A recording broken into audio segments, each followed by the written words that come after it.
Esta es una tragedia que viene desde hace mucho tiempo atrás. Colombia ha vivido la tragedia de los desaparecidos desde la misma época de la violencia liberal conservadora. Recordemos que los 200.000 muertos de la violencia liberal conservadora quedaron en la absoluta impunidad. Y fueron también traicionados los firmantes de las paz de aquellas épocas, como Guadalupe Salcedo y bueno, y otros luchadores de la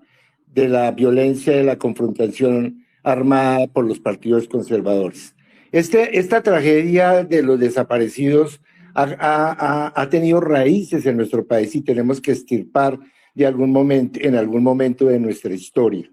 Y eso solamente se hace con la conciencia pública, con la conciencia del ciudadano. Reconocer que una acción de desaparición es un delito de lesa humanidad que atenta contra la humanidad entera es fundamental para que nuestra sociedad reconozca. Y no podemos seguir adelante en nuestra historia sin cerrar estas cicatrices si no reconocemos en toda la sociedad que el delito de desaparición forzada es uno de los más graves de la humanidad, o tal vez el más grave de la humanidad, porque finalmente no solamente afecta al desaparecido, sino todo el tejido social, el de la familia, el de sus amores, el de sus compañeros de colegio, el de los compañeros de universidad, en fin, causa un enorme daño a la sociedad, un desaparecido.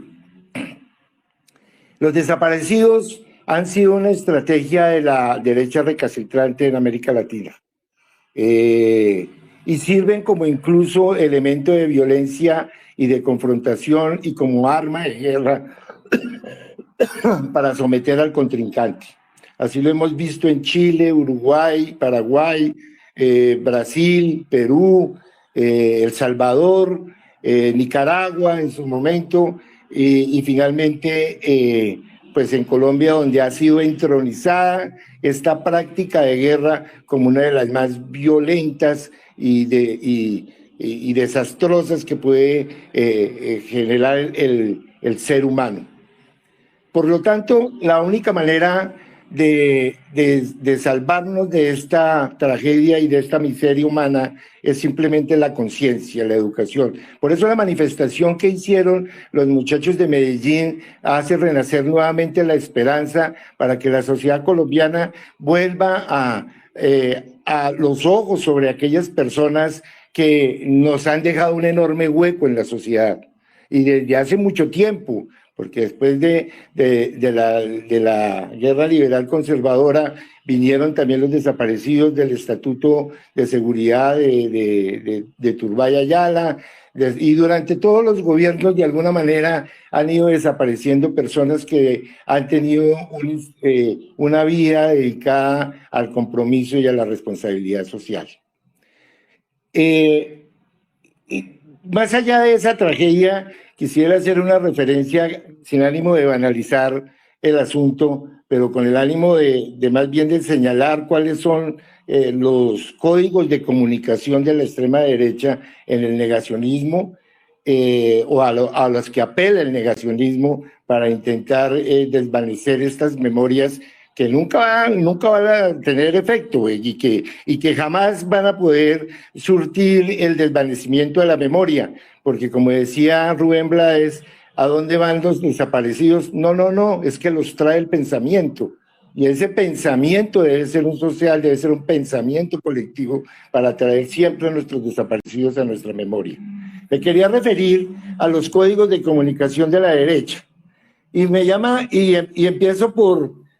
yo no sé si ustedes recuerden cuando D'Artagnan escribió una columna a propósito de que Gabriel García Márquez iba a recibir el Premio Nobel de Literatura en Oslo y le parecía corroncho que lleváramos la expresión cultural de diferentes regiones del país a recibir el Premio Nobel, que además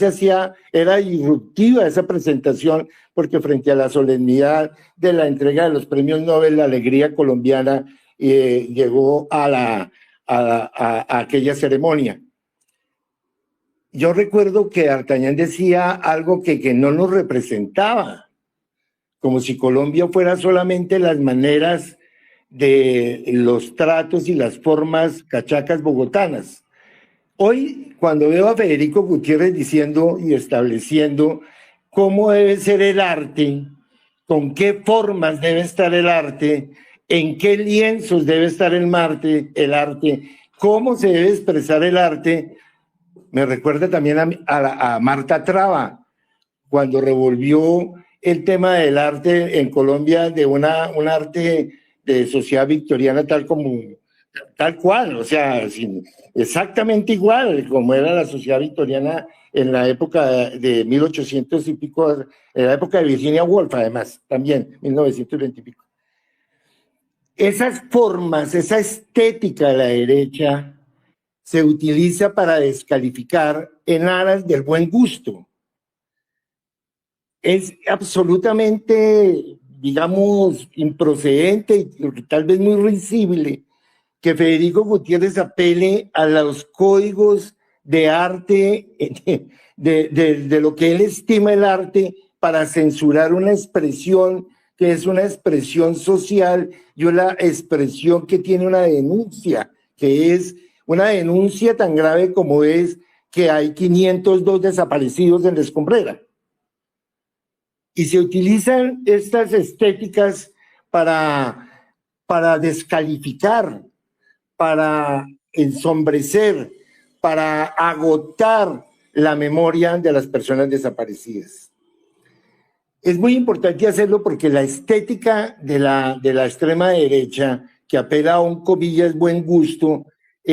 lo hace en todos los órdenes. No solamente lo hace con el tema de los grafitis o de los murales urbanos pintados por las personas que tienen esta conciencia social sobre los desaparecidos, sino que también lo hacen en la literatura, lo hacen también en las columnas, lo hacen también en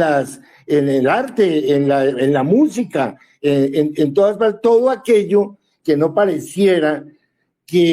o que pareciera más bien que intenta develar una verdad, pues finalmente termina siendo censurado.